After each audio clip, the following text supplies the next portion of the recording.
பாடல் எண் 3. இறைவா ஏதோ வருகின்றோம், திரு உள்ளம் நிறைவேற்ற. இறைவா ஏதோ வருகின்றோம், திரு உள்ளம் நிறைவேற்ற. கல்லான இதயத்தை எடுத்து விடு, எம்மை கனிவுள்ள நெஞ்சுடனே வாழவிடு. கல்லான இதயத்தை எடுத்து விடு, எம்மை கனிவுள்ள நெஞ்சுடனே வாழவிடு. எம்மையே நாங்கள் மறக்கவிடு, எம்மையே நாங்கள் மறக்கவிடு. கொஞ்சம் ஏனையோர் துன்பம் நினைக்கவிடு. இறைவா இதோ வருகின்றோம்,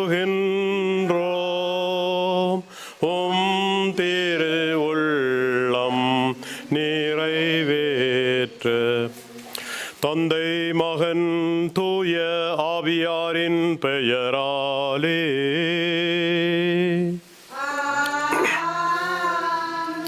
நம் ஆண்டவராகிய இயேசு கிறிஸ்துவின் அருளும் கடவுளின் அன்பும் தூய ஆவியாரின் நட்புறவும் உங்கள் அனைவரோடும் என்றும் இருப்பதாக.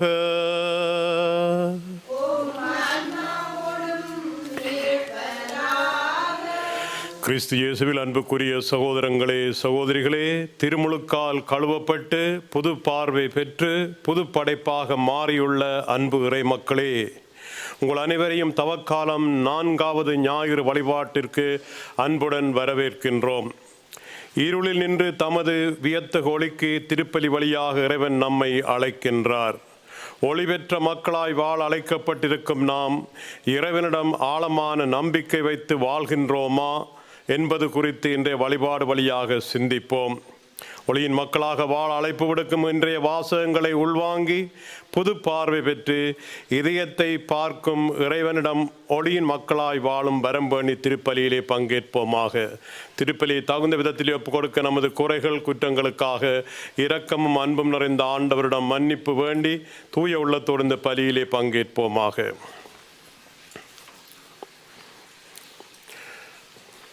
எல்லாம் வல்ல இறைவனிடமும் சகோதர சகோதரிகளே உங்களிடமும் நான் பாவியென ஏற்றுக்கொள்ளுகிறேன். ஏனெனில் என் சிந்தனையாலும் சொல்லாலும் செயலாலும் கடமையில் தவறியதாலும் பாவங்கள் பல செய்தேன். என் பாவமே என் பாவமே என் பெரும் பாவமே. ஆகையால் எப்பொழுதும் கன்னியான புனித மரியாவையும் வானதூதர் புனிதர் அனைவரையும் சகோதர சகோதரிகளே உங்களையும் நம் இறைவனாகிய ஆண்டவரிடம் எனக்காக வேண்டிக் கொள்ளமென்ற. எல்லாம் வல்ல இறைவன் நம் மீது இரக்கம் வைத்து நம் பாவங்களை மன்னித்து நம்மை நிலை வாழ்வுக்கு அழைத்து செல்வாராக. ஆண்டவரே இரக்கமாயிரும்.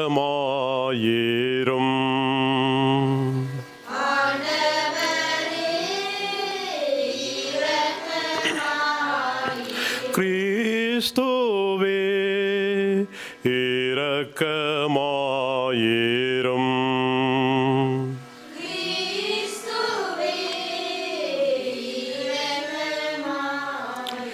ஆண்டவரே இரக்கமாயிரும்.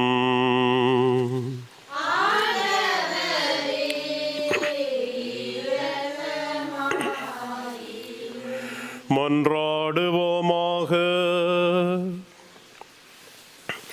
இறைவா, மனிதரானும் வாக்கின் வழியாக மனித குலத்தின் ஒப்புரவை வியத்தகு முறையிலே செயல்படுத்துகின்றீர். அதனால் ஆர்வமிக்க இறைப்பற்றாலும் உயிர் துடிப்புள்ள நம்பிக்கையாலும் வரவிருக்கும் பெருவிழாவுக்கு கிறிஸ்துவ மக்கள் விரைந்திட ஆற்றல் பெற அருள் புரிவீராக. உம்மோடு தூயாவின் ஒன்றிப்பிலே ஒரே இறைவனாய் என்றென்றும் வாழ்ந்து ஆட்சி செய்கின்ற எங்கள் ஆண்டவரும் திருமகனுமாகிய கிறிஸ்து வழியாக உம்மை மன்றாடுகின்றோம்.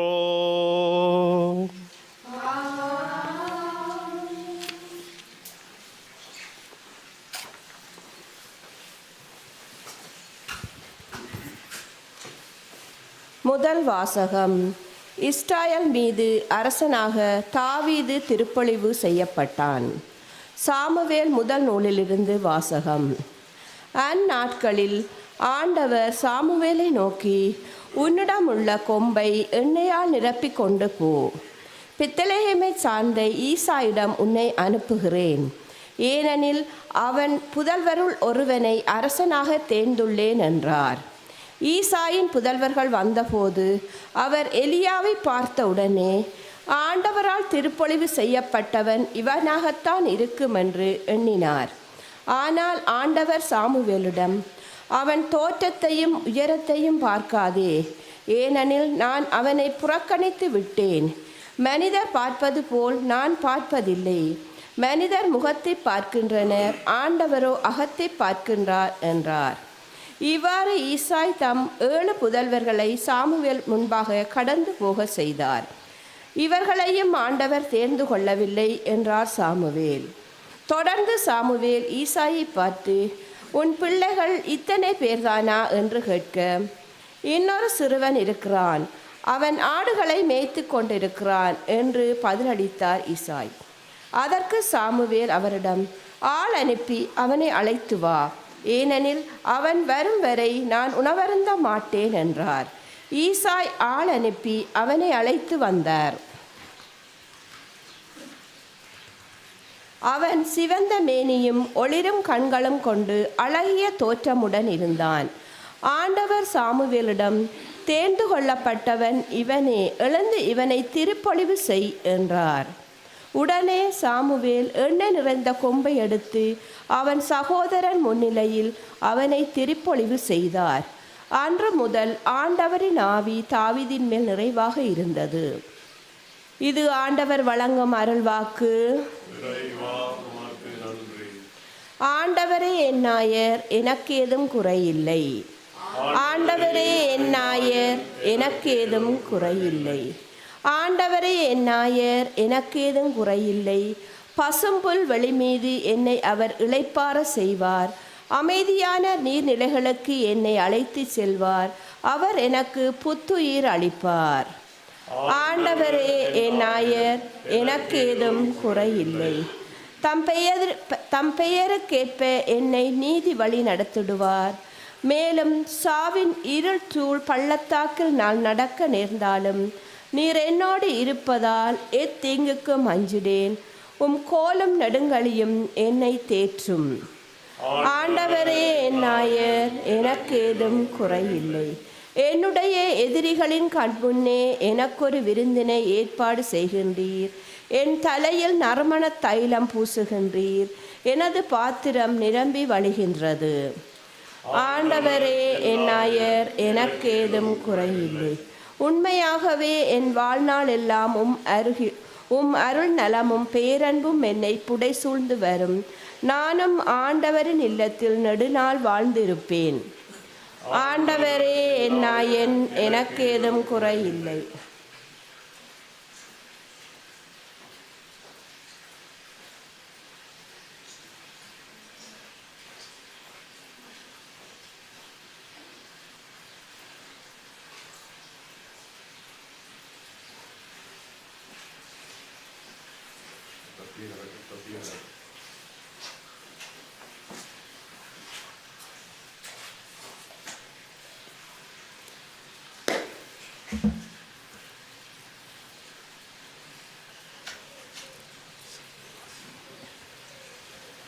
இறந்தவனே உயிர்த்தெழு, உயிர் பெற்றெழு, கிறிஸ்து மீது ஒளிந்தெழுவர்.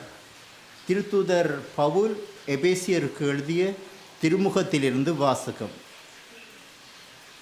சகோதர சகோதரிகளே, ஒரு காலத்தில் இருளாய் இருந்த நீங்கள் இப்போது ஆண்டவரோடு இணைந்து ஒளியாய் இருக்கிறீர்கள். ஆகவே ஒளி பெற்ற மக்களாக வாழுங்கள். ஏனெனில் ஒளியே எல்லா நன்மையையும் நீதியையும் உண்மையையும் விளைவிக்கின்றது. ஆண்டவருக்கு உகந்தது எது என்பதை ஆராய்ந்து பாருங்கள். பயனற்ற இருளின் செயல்களை செய்கிறவர்களோடு உங்களுக்கு உறவு வேண்டாம். அவை குற்றமென எடுத்து காட்டுங்கள். அவர்கள் மறைவில் செய்பவற்றை சொல்லக்கூட வெட்கமாய் இருக்கிறது. அவர்கள் செய்வதை எல்லாம் குற்றமென ஒளியானது எடுத்து காட்டும்போது அவற்றின் உண்மை நிலை வெளியாகிறது. அவ்வாறு தெளிவாக்கப்படுவது எல்லாம் ஒளி மயமாகின்றது. ஆதலால் தூங்குகிறவனே விழித்தெழு, இறந்தவனே உயிர் பெற்றெழு, கிறிஸ்து உன்மீது ஒளிந்தெழுவார் என்று கூறப்பட்டுள்ளது. இது ஆண்டவர் வழங்கும் அருள்வாக்கு.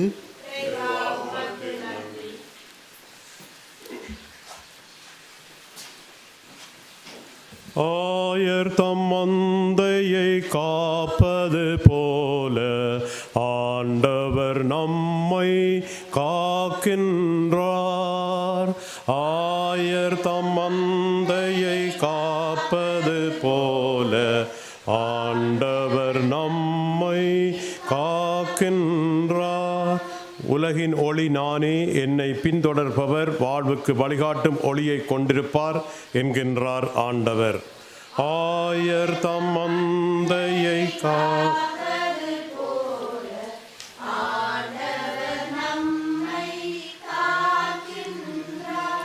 ஆண்டவர் உங்களோடு இருப்பாராக.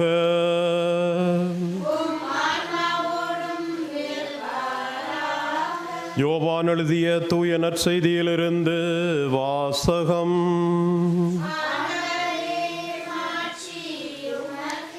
அக்காலத்தில் இயேசு சென்று கொண்டிருக்கும் போது பிறவியிலேயே பார்வையற்ற ஒருவரை கண்டார். அவர் தரையில் உமிழ்நீரால் சேறு உண்டாக்கி அந்த சேற்றை பார்வையற்றவனுடைய கண்களிலே பூசி, நீர் சிலோவாம் குளத்துக்கு போய் கண்களை கழுவும் என்றார். சிலோவாம் என்பதற்கு அனுப்பப்பட்டவர் என்பது பொருள். அவரும் போய் கழுவி பார்வை பெற்று திரும்பி வந்தார். அக்கம் பக்கத்தாரும் அவர் பிச்சை எடுத்து கொண்டிருந்ததை முன்பே பார்த்திருந்தோம், இங்கே அமர்ந்து பிச்சை எடுத்து கொண்டிருந்தவர் இவர் அல்லவா என்று பேசிக்கொண்டனர். சிலர் அவரே என்றனர், வேறு சிலர் அவரல்ல, அவரை போல் இவரும் இருக்கிறார் என்றனர். ஆனால் பார்வை பெற்றவர் நான் தான் அவன் என்றார். முன்பு பார்வையற்றவராய் இருந்த அவரை அவர்கள் பரிசேயரிடம் கூட்டி வந்தார்கள்.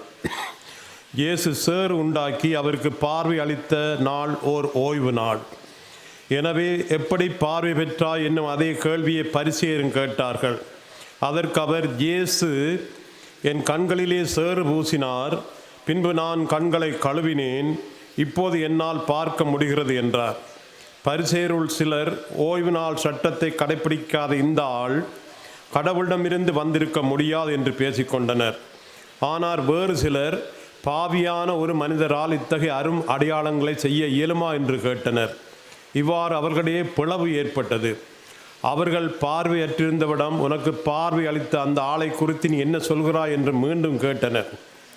அவர் ஓர் இறைவாக்கினர் என்றார் பார்வை பெற்றவர். அவர்கள் அவரை பார்த்து, பிறப்பிலிருந்தே பாவத்திலே மூழ்கி கிடக்கும் நீயா எங்களுக்கு கற்றுத்தருகிறாய் என்று சொல்லி அவரை வெளியே தள்ளினர். யூதர்கள் அவரை வெளியே தள்ளிவிட்டதை பற்றி இயேசு கேள்விப்பட்டார். பின்பு அவரை கண்டபோது, மானிட மகனிடம் நீர் நம்பிக்கை கொள்கிறீரா என்று கேட்டார்.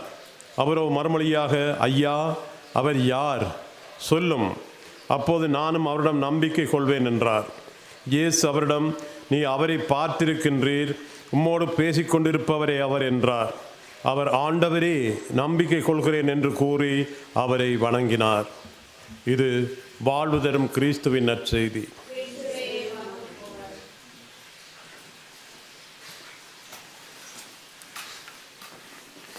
அன்பானவர்களே, இன்று நாங்கள் தவக்காலத்திலே 4வது ஞாயிறு தினத்தை கொண்டாடுவதற்காக வந்திருக்கிறோம்.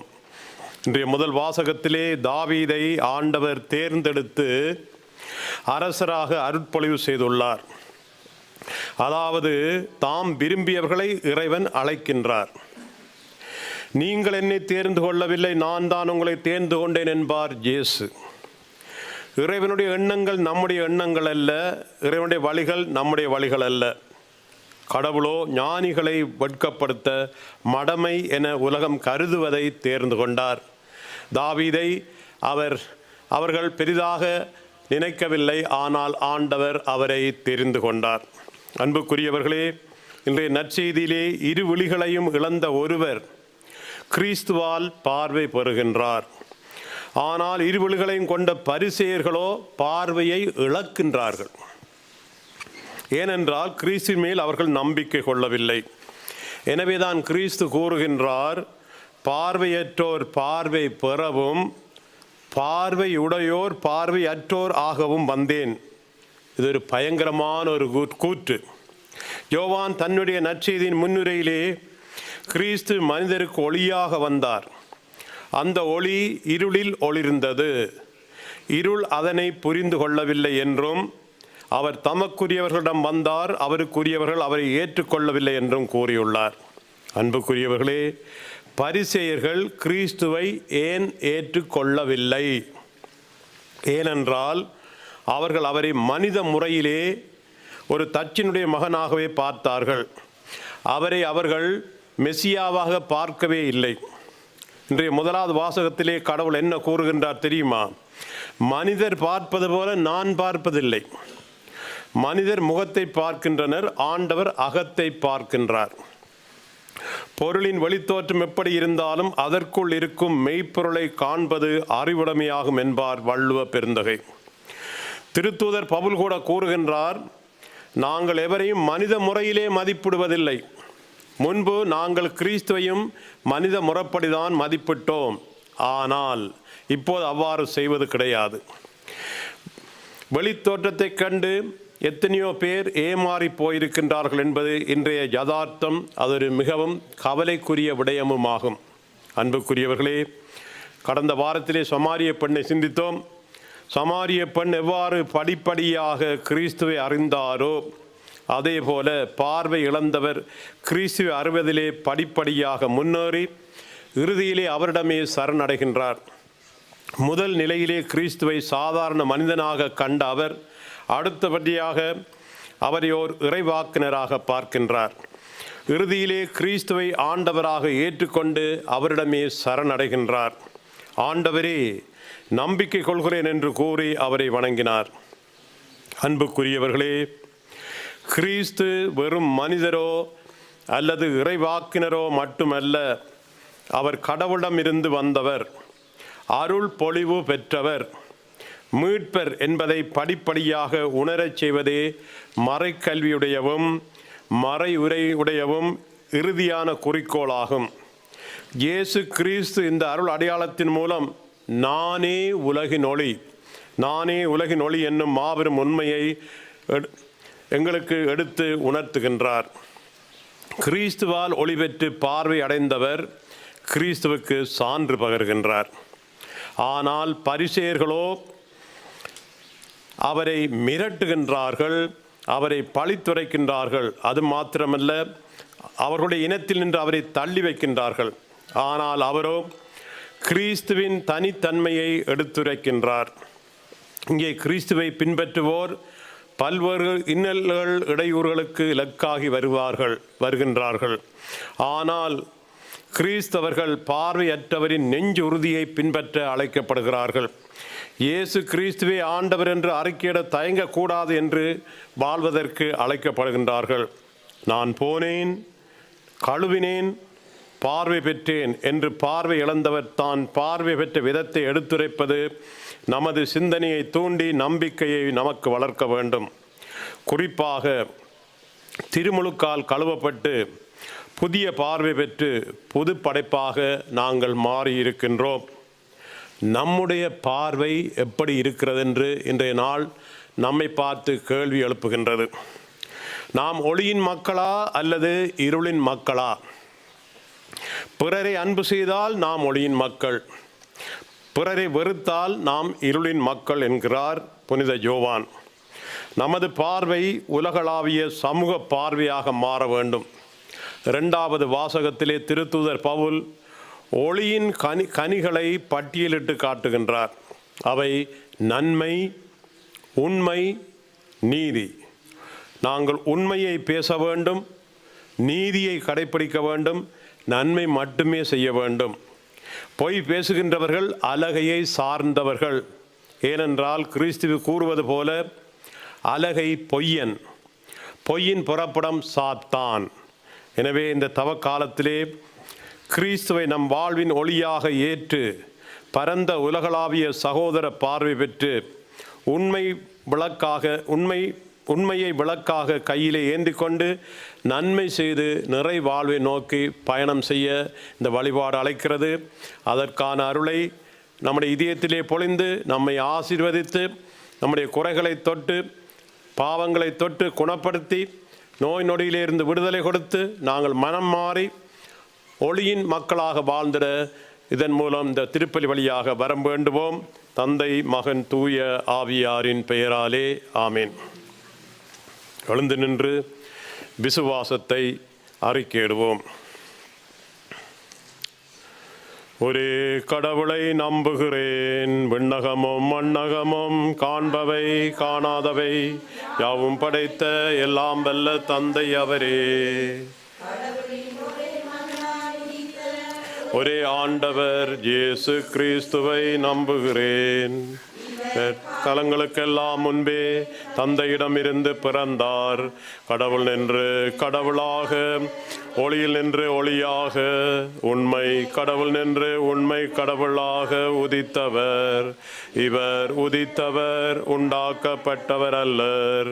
தந்தையோடு ஒரே பொருளானவர். இவர் வழியாகவே யாவும் படைக்கப்பட்டன. மனிதர் நமக்காகவும் நம் மீட்புக்காகவும் விண்ணகம் இருந்து இறங்கினார். தூய ஆவியால் கன்னிமரியாவிடம் உடலெடுத்து மனிதரானார். மேலும் நமக்காக போந்திய பிலாத்தின் அதிகாரத்தில் சிலுவையில் அறையப்பட்டு பாடுபட்டு இறந்து அடக்கம் செய்யப்பட்டார். மறைநூல்களின்படி 3ஆம் நாள் உயிர்த்தெழுந்தார். விண்ணகத்திற்கு எழுந்தருளி தந்தையின் வலப்பக்கம் வீற்றிருக்கின்றார். வாழ்வோரையும் இறந்தோரையும் தீர்ப்பிட மாட்சியுடன் மீண்டும் வர இருக்கின்றார். ஆட்சிக்கு முடிவு இராது. தந்தையிடம் இருந்தும் மகனிடம் இருந்தும் புறப்படும் ஆண்டவரும் மான தூய ஆவியாரை நம்புகிறேன். இவர் தந்தையோடும் மகனோடும் ஒன்றாக ஆராதனையும் ஆட்சியும் பெறுகின்றார். இறைவாக்கினர் வாயிலாக பேசியவர் இவரே. புனித கத்தோலிக்க திருத்தூதர் வழிவரும் திரு அவையை நம்புகிறேன். பாவ மன்னிப்புக்கான ஒரே திருமுழுக்கை ஏற்றுக்கொள்ளுகிறேன்.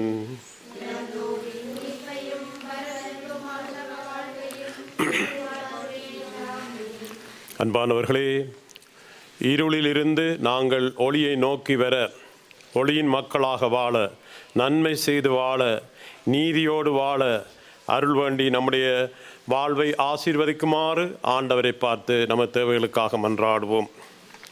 அகத்திலே விசுவாச ஒளியை ஒளிரச் செய்யும் ஒளியாம் இறைவா, தாவீதை தேர்ந்து கொண்டதைப் போல நீ தேர்ந்து கொண்ட திரு அவையின் தலைவர்கள் அனைவரும் தமது சொல்லாலும் செயலாலும் மக்கள் மனங்களிலே நம்பிக்கை ஒளியையும் இருள் சூழ்ந்த உள்ளங்களிலே உமது திரு ஒளியையும் ஏற்றி வைக்கும் ஆற்றலை பெற்று வாழ வரமருள வேண்டுமென்று ஆண்டவரே உம்மை மன்றாடுகின்றோம்.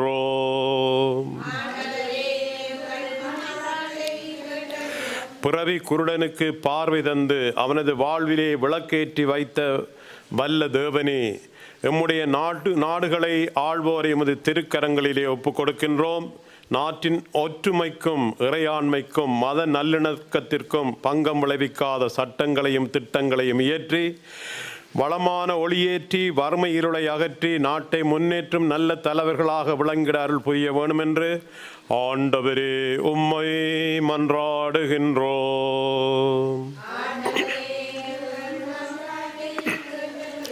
உலகின் ஒளியே இறைவா, எங்களது சுயநலத்தாலும் ஆணவத்தாலும் தற்பெருமைகளாலும் நாங்கள் கண்ணிருந்தும் குருடராய் வாழ்கின்றோம். இருளின் செயல்களை செய்வதன் மூலம் ஒளியின் பிள்ளைகளாக வாழ தவறுகின்றோம். இந்த தவக்காலத்தை தகுந்த முறையிலே பயன்படுத்தி தவறுகளை உணர்ந்து திருந்தி திருமகன் இயேசுவின் தெய்வீக ஒளியையும் நெஞ்சங்களிலே ஏற்றி ஒளியின் மக்களாக வாழ வரமருள வேண்டுமென்று ஆண்டவரே உம்மை மன்றாடுகின்றோம்.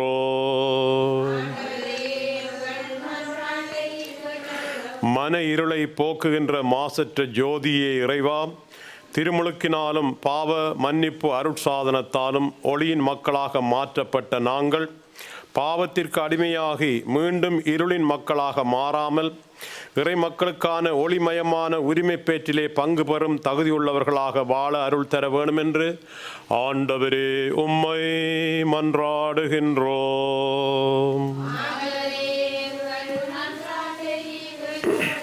நம்முடைய சொந்த தனிப்பட்ட தேவைகளுக்காக மௌனத்திலே மன்றாடிக் கொள்வோம். எல்லாம் வல்ல எங்கள் அன்பான தெய்வமே இறைவா, நீர் எங்களுடைய தகப்பன், நாங்கள் உம்முடைய சொந்த பிள்ளைகள். எங்கள் பேரிலே இரக்கமாயிரும். குறிப்பாக இந்த தவக்காலத்திலே எங்களது உள்ளங்களை தொட்டரலும், உள்ளங்களிலே மனமாற்றத்தை நிகழ்த்தியறலும்.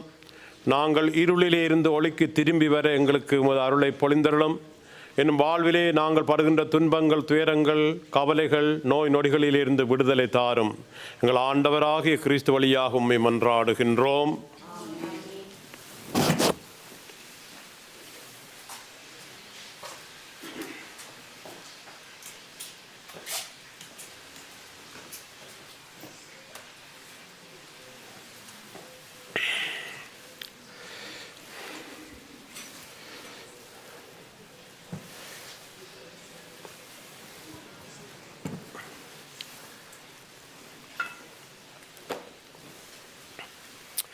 ஆண்டவரே, அனைத்துலகின் நிறைவா நீர் வாழ்த்த பெறுவீராக. ஏனெனில் வல்லன்மையிலிருந்து நாங்கள் இந்த அப்பத்தை பெற்றுள்ளோம். நிலத்தின் விளைவும் மனித உழைப்பின் பயனுமான இந்த அப்பத்தை உமக்கு ஒப்புக் கொடுக்கின்றோம். இது எங்களுக்கு வாழ்வளிக்கும் அப்பமாக மாறும்.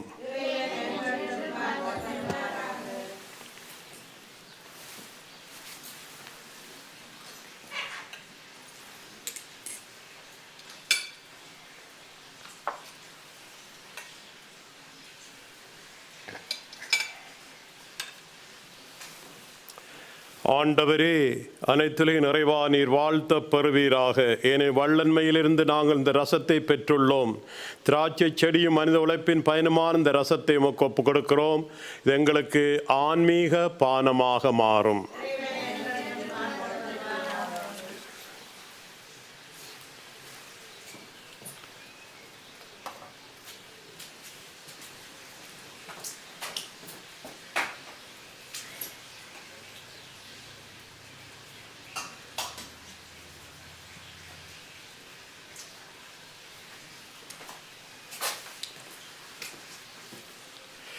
சகோதர சகோதரிகளே, என்னுடையதும் உங்களுடையதுமான இப்பலி எல்லாம் வல்ல தந்தையாகிய இறைவனுக்கு ஏற்றதாகும்படி மன்றாடுங்கள்.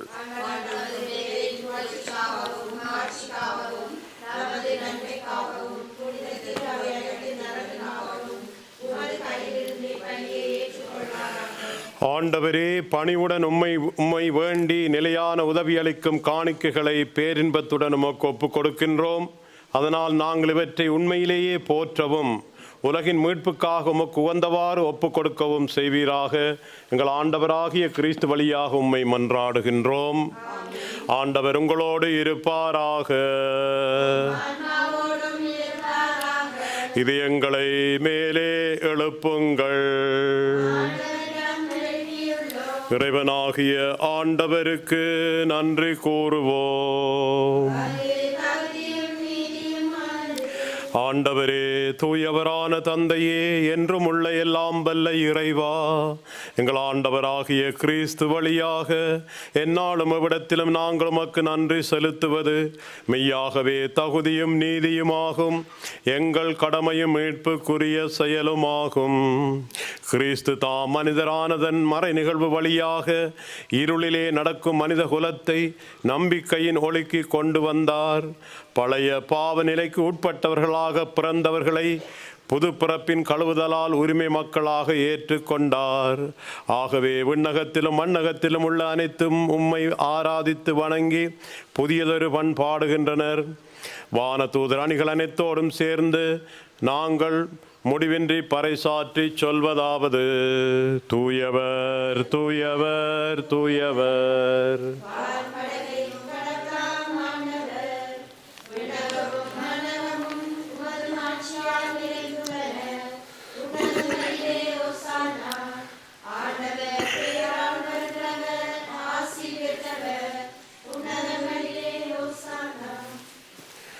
ஆண்டவரே, நீர் மெய்யாகவே தூயவர், தூய்மை அனைத்திற்கும் நீரே ஊற்று. ஆகவே உம்முடைய தூய ஆவியை பொழிந்து இக்காணிக்கைகளை தூய்மைப்படுத்த வேண்டும் என உம்மை மன்றாடுகின்றோம். இவ்வாறு எங்கள் ஆண்டவர் இயேசு கிறிஸ்துவின் உடலும் இரத்தமுமாக எங்களுக்கு இவை மாறுவனவாக.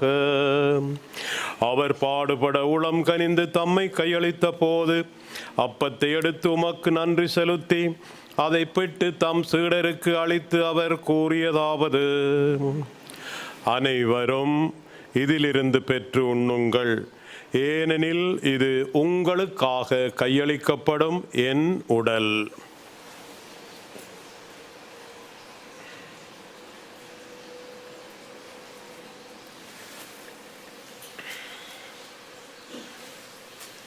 அவ்வண்ணமே இரவு விருந்தை அருந்திய பின் கிண்ணத்தையும் எடுத்து மீண்டும் உமக்கு நன்றி கூறி தாம் சீடர்களுக்கு அளித்து அவர் கூறியதாவது: அனைவரும் இதிலிருந்து பெற்று பருகுங்கள், ஏனெனில் இது புதிய நிலையான உடன்படிக்கைக்குரிய என் இரத்தத்தின் கிண்ணம். இது பாவ மன்னிப்புக்கென்று உங்களுக்காகவும் பலருக்காகவும் சிந்தப்படும். இதை என் நினைவாக செய்யுங்கள்.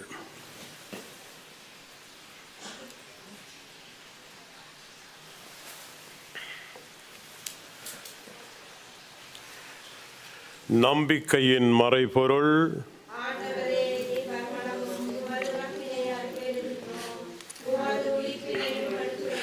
ஆகவே ஆண்டவரே, நாங்கள் கிறிஸ்துவின் இறப்பினையும் உயிர்ப்பினையும் நினைவு கூர்ந்து வாழ்வு தரும் அப்பத்தையும் மீட்பளிக்கும் கிண்ணத்தையும் உமக்கு ஒப்புக் கொடுக்கின்றோம். உம் திருமுன் நின்று ஊழியம் புரிய தகுந்தவர்களின் எங்களை ஏற்றுக்கொண்டீர். எனவே உமக்கு நன்றி செலுத்துகின்றோம்.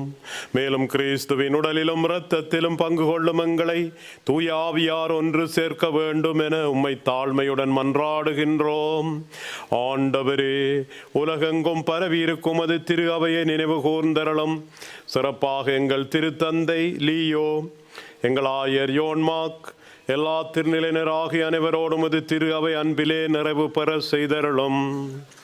மேலும் உயிர்த்தலும் எதிர்நோக்குடன் துயில் கொள்ளும் எங்கள் சகோதர சகோதரிகளையும் இறந்தோர் அனைவரையும் இரக்கத்துடன் நினைவு கூர்ந்து உமது திருமுக ஒளியினுள் ஏற்றரலும். எங்கள் அனைவர் மீதும் இரக்கமாயிரும்.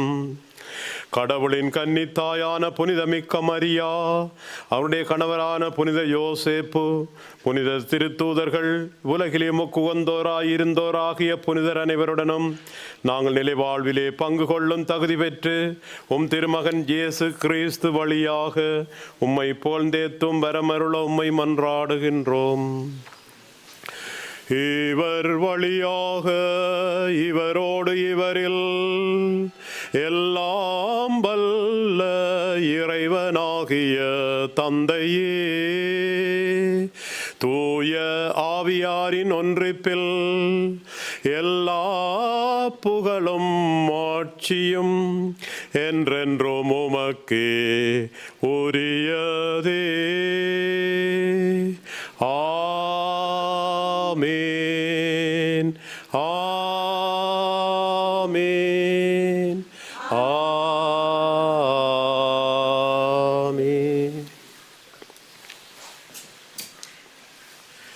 மீட்பரின் கட்டளையால் கற்பிக்கப்பட்டு இறை படிப்பினையால் பயிற்சி பெற்ற நாம் துணிந்து சொல்வோம். விண்ணுலகில் இருக்கிற எங்கள் தந்தையே, மது பெயர் தூயதென போற்றப் பெறுக. மது ஆட்சி வருக. மது திருவிழாம் விண்ணுலகிலே நிறைவேறுவது போல மண்ணுலகிலும் நிறைவேறுக. எங்கள் அன்றாட உணவை இன்று எங்களுக்கு தாரும். எங்களுக்கு எதிராக குற்றம் செய்வோரை நாங்கள் மன்னிப்பது போல எங்கள் குற்றங்களை மன்னியும். எங்களை சோதனைக்கு உட்படுத்தாதையும். ஆண்டவரே, தீமை அனைத்திலிருந்தும் எங்களை விடுவித்து எங்கள் வாழ்நாளிலே அமைதியை கனிவுடன் அருள உம்மை மன்றாடுகின்றோம். உமது இரக்கத்தின் உதவியால் நாங்கள் பாவத்திலே இருந்து எப்போதும் விடுதலை பெற்று யாதொரு கலக்கமுமின்றி நலமாக இருப்போமாக. நாங்கள் எதிர்நோக்கி இருக்கும் பேரின்பத்திற்காகவும் மீட்பராகிய இயேசு கிறிஸ்துவின் வருகைக்காகவும் காத்திருக்கின்றோம்.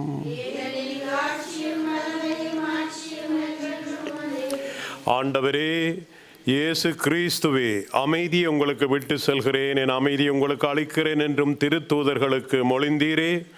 எங்கள் பாவங்களை பாராமல் உமது திரு அவை நம்பிக்கையை கண்ணோக்கி உமது திருவுளத்திற்கேற்ப அதற்கு அமைதியையும் ஒற்றுமையும் அளித்தருள திருவுளம் கொள்வீராக. என்றென்றும் வாழ்ந்து ஆட்சி செய்கின்றவர் நீரே.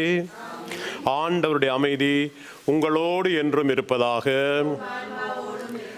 ஒருவரோட அமைதியை பகிர்ந்து கொள்வோம். உங்களுக்கு அமைதி உரித்தாகுக. உலகின் பாவங்களை போக்கும்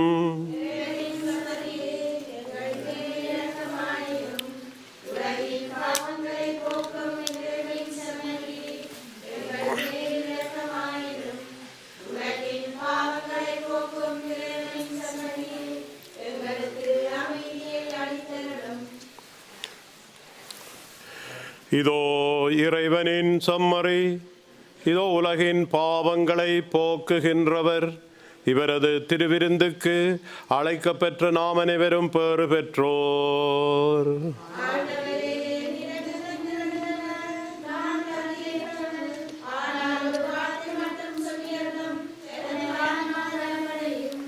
காத்து நித்திய வாழ்வளிப்பதாக.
நன்றி கூறி மன்றாடுவோமாக.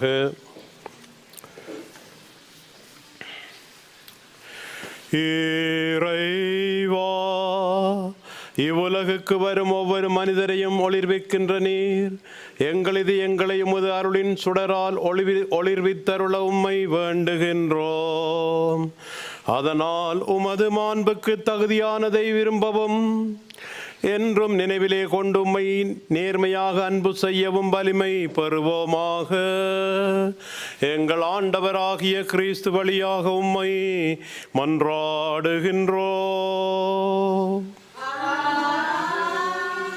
ஆண்டவர் உங்களோடு இருப்பாராக.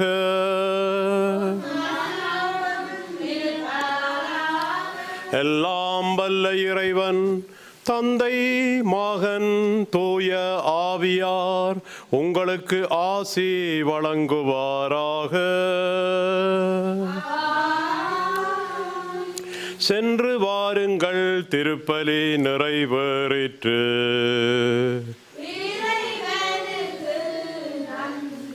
பாடலன் 76. பாடலன் 76. ஆயிரம் முழு நிலவோ அன்னை உந்தன் முக பொலிவோ, இயேசுவின் திரு இரத்தத்தின் அரசியே, இயேசுவின் திரு இரத்தத்தின் அரசியே, என் இதயத்தை ஆள்பவளே, என் இதயத்தை ஆள்பவளே. அள்ளி தருவாயுன் அருள் தனையே, அகற்றோமே மனதின் இருளினையே. அள்ளி தருவாயுன் அருள் தனையே, அகற்றோமே மனதின் இருளினையே. ஆயிரம் முழு நிலவோ அஞ்சி அஞ்சி வாழ்கின்றோம் அனுதினமும், அல்லல் வந்து வாட்டுது எக்கணமும். அழைப்பவளே, அன்பாய் அணைப்பவளே, உன் அருகினில் இருந்தால் பயமில்லையே. உன் கரமேந்தும் இறை மகனை போல் இந்த உலகிலும் மக்களை காத்திடுமே. அள்ளி தருவாயுன் அருள் தனையே, அகற்றுமே மனதின் இருளினையே. அள்ளி தருவாயுன் அருள் தனையே, அகற்றுமே மனதின் இருளினையே. ஆயிரம் முழு நிலவோ